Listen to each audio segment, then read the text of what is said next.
On Tuesday afternoon, a shopping mall collapsed in southern Japan. Here is the detail that stays with you. That mall had reopened just last month after 10 years of rebuilding from the last big earthquake to hit the same region. 1 month after reopening, it came down again. 34 people are dead or feared dead across Kumamoto, a number still being confirmed, 7 of them at that mall, and rescuers are still working against the clock. Japan rehearses this day better than any country on earth. Sensors that outrun the shaking, building codes that bend steel instead of breaking lives, drills from kindergarten onward, and yet across Japan, roughly 2 homes out of 3 have no earthquake insurance at all. That is not carelessness. It is not poverty. It is a design written down in 1966 in a law you can read online today, which built the most elaborate earthquake insurance machine in the world, and in the same pages decided exactly how incomplete it would be. Today we read that law, how a state built a system that cannot go bankrupt at the price of never quite being able to pay in full. Tuesday, the 28th of July, late afternoon, a magnitude 7.1 earthquake strikes Kumamoto Prefecture on Japan's southern island of Kyushu, shallow, the dangerous kind. The mall in the town of Kashima partially collapsed. Around 3,000 shoppers were evacuated before a gas explosion brought down more of the structure. 8 workers died at a paper mill in a neighboring city. Bullet trains stopped across the island for safety checks, and the stone walls of Kumamoto Castle, still being repaired from the last disaster, fell again, because here is the echo underneath everything.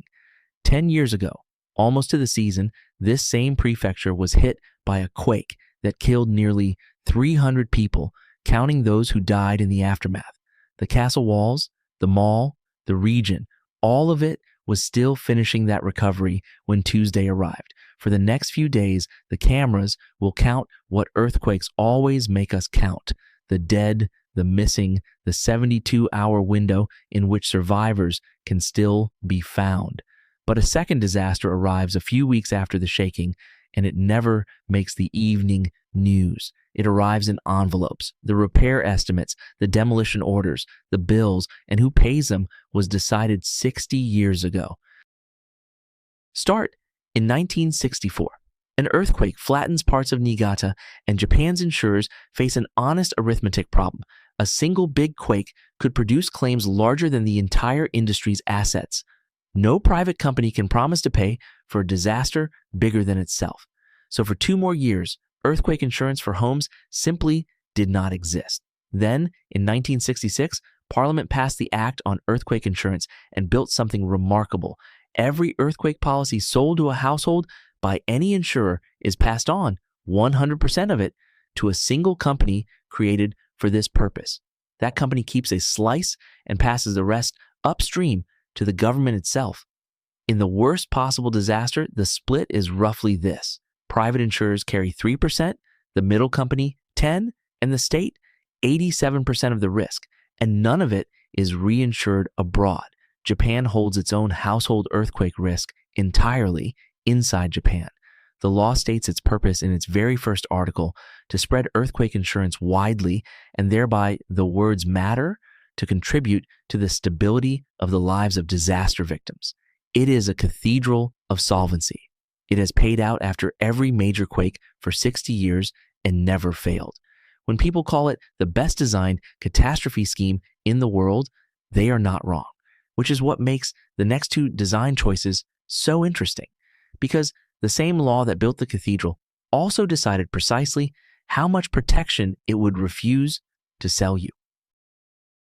Here is what the law lets you buy. First, you cannot buy earthquake insurance on its own. It exists only as an add-on to a fire policy. No fire insurance, no earthquake option. Second, the earthquake cover is legally set at 30 to 50% of your fire policy's value, not up to 100, half at best by statute. Third, there are hard ceilings, about 50 million yen for a building, roughly $300,000, and payouts come in fixed steps by damage category, not as your actual repair bill.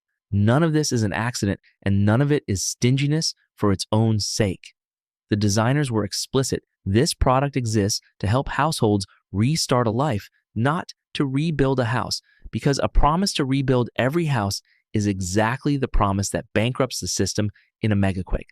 But follow the incentive downstream. A homeowner does the math. Full premiums for half a house paid in steps. Many conclude it is not worth it. And so the coverage numbers look like this. Of households that buy fire insurance, about 7 in 10 do add the earthquake add-on, the rider, as insurers call it. But across all of Japan's homes, only about 35% carry earthquake cover at all. Here it is in one sentence. An underinsured product, truncated by law to keep the system alive, produces an underinsured nation, the most earthquake-ready country on Earth, and 2 homes out of 3 are financially unprotected against the very disaster the country prepares for. Now the ceiling. The whole system carries a legal maximum per earthquake, 12 trillion yen, roughly $80 billion. Parliament reviews that number and has raised it again and again. Today, it is calibrated to survive a repeat of the 1923 Great Kanto earthquake, the one that destroyed Tokyo. And if a quake ever produces claims beyond that ceiling, the law is explicit. Every policyholder's payout may be reduced proportionally until the total fits. The system cannot go bankrupt because your check is allowed to shrink. The first article promises stability for disaster victims. A later clause defines exactly how much stability the ceiling can afford. To be fair to the designers, the government also pledges that in such a disaster, it would act beyond the insurance framework. But that pledge is a promise of effort. The reduction clause is law. Then there is the quieter force, the one that shapes behavior between earthquakes. After every disaster, the Japanese state, like most states, helps everyone. Emergency grants, rebuilt infrastructure, support payments that flow to insured and uninsured households alike. Watch that from the perspective of a family deciding whether to buy the rider. Their uninsured neighbor cracked his walls in 2016 and help still came. The voluntary product is competing against a free, implicit one and losing. That is why coverage climbs only in steps of fear. 10% before the 1995 Kobe quake, 35 today. Each catastrophe selling more policies in a month than decades of discounts ever did. So how else can a country insure the uninsurable? 3 real designs and a 4th worth knowing. None of them is free. The first, stop asking the question. In New Zealand, natural disaster cover is not a choice a homeowner makes. It attaches automatically to every home fire policy, funded by a small charge on every one. Nobody opts in, so almost nobody is out. Among insured homes, coverage is effectively universal. The price came due in Christchurch. When a big quake hit a city of automatically covered homes, the public scheme drowned in claims it had to assess house by house. Settlements dragged on for years, and the arguing with assessors became a national trauma. Default coverage solves who pays. It does not solve how fast. The second, command it. Turkey, after the 1999 Izmit quake, made earthquake insurance legally compulsory for homes. The price is the gap between a law and a habit.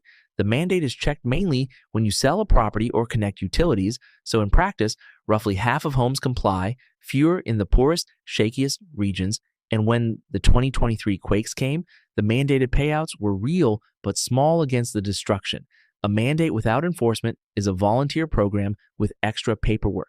The third, trust the market alone. California runs earthquake insurance as a genuine choice, a state-created pool, but no deep government guarantee, no default, no mandate. The result is the honest counterfactual for everything else in this episode. About 1 home in 10 is covered. Remove Japan's cathedral, and you do not get freedom. You get 1/3 of Japan's coverage. So hold both halves of this episode in one hand. The truncation is why coverage stops at 35%. The cathedral is why it climbs that high at all. And the fourth, the new one, change what a payout is. Parametric insurance pays a fixed sum within days, triggered by the measured strength of the shaking. No assessors, no categories, no envelopes. Japan's own corporate market is adopting it now. The price is called basis risk. The trigger measures the ground, not your house. A payment can arrive for a home that is fine or skip a home that is ruined. It buys speed by giving up accuracy. a complement to the slow machine, not a replacement. 4 designs, 4 prices, and notice what none of them escapes. Someone still chooses how much protection is real, a statute, a levy, an enforcement office, or a trigger formula. The dial never disappears. It only moves to a different desk. So, back to that mall, rebuilt across 10 years, reopened for 1 month, shaken again on a Tuesday afternoon. Japan will rebuild it because Japan always rebuilds. The engineering question was answered decades ago. The financial question is the one worth carrying home because it was answered too, just more quietly. Japan's earthquake fund is a machine built to survive any disaster. One company, state backing, nothing left to foreign markets, 60 years without a failure. And the same law that built it capped the product at half a house, priced 2/3 of families out of wanting it, and reserved the right to shrink every check in the one megaquake the whole machine exists for. There is no villain in that. In 1966, it was the only honest deal available, and the designers wrote its limits in plain text rather than discovering them in court. But it leaves a question every country should ask about its own safety systems: flood, pension, deposit insurance, all of them. When the state guarantees that a system will survive the disaster, ask the follow-up. What exactly is guaranteed to survive? The system or your check?